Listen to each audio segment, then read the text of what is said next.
I'm Alison Duffy. I'm Director of Programming for the Cultural Institute at King's College London, and we have a day of water-themed activity here at King's and at Somerset House, which is our Midsummer Water Day.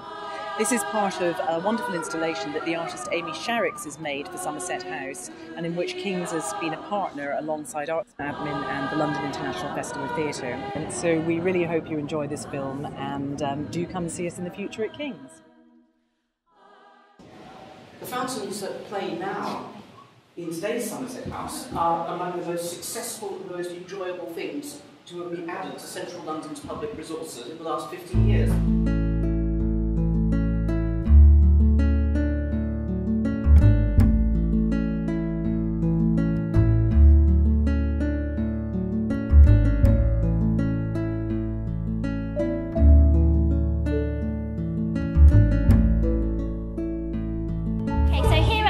We've had a few workstations around the room. We've been looking at slime, so we've made some cornflower slime and some borax-based slime as well. And we've also been trying to filter some water. We've had a look at chromatography, and we've been looking at the colours that our pens are made from.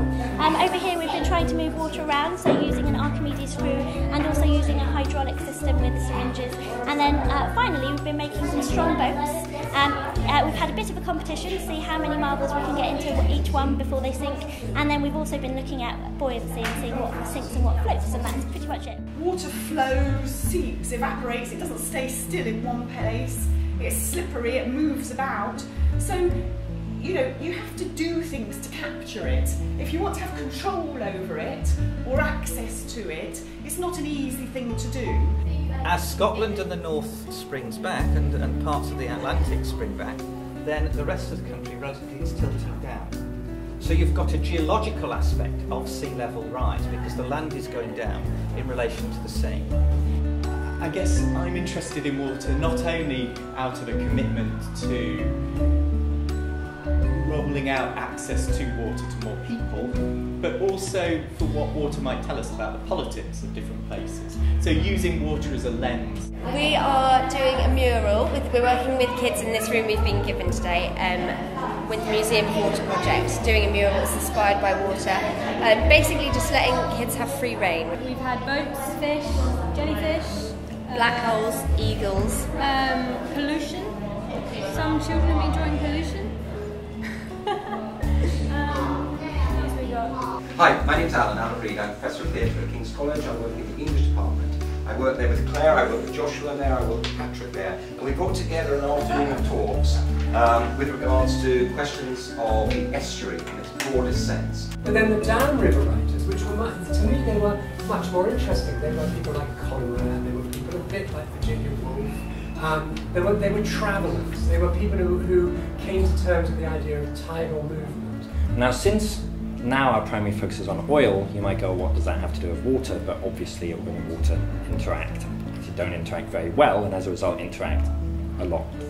Above me the Palace Hotel loomed large, and I turned away from its forlorn new European foreboding to join the seafront below. This part of the exhibit is focused on language. So a lot of the words that we use today that have to do with water, like rain and water itself, actually go all the way back to Old English, so the English that was spoken around the year 1000.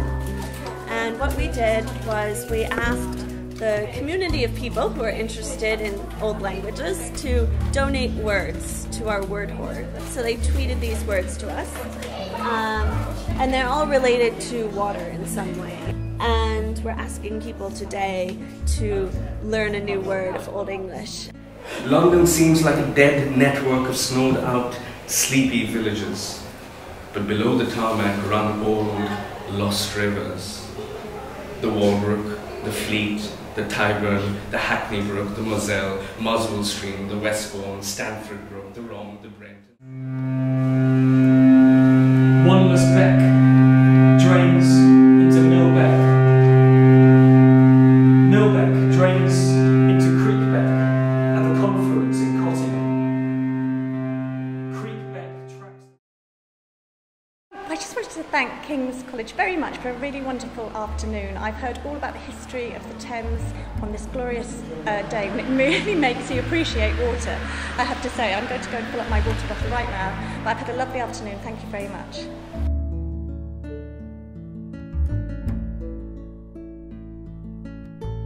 Water is very important, should not be wasted at all. Obviously for survival we all need it, but also I use it for fun, so a lot of water sports, I do a bit of surfing back home. Well, it's refreshing. Refreshment, life, quench your thirst, cool off when you're really hot. I find water quite frightening actually, so I often think of deep water, like when you're on a ship and you look over into the ocean and kind of wonder what's beneath that kind of alien life that exists far beneath the waves. So frightening, but also it does create a sense of wonder too. At the moment, water for me means a link between now and the past, because I'm looking up lots of Anglo-Saxon poetry, and if you said the word water to somebody 1,000 years ago, 1,500 years ago, they would know exactly what you meant.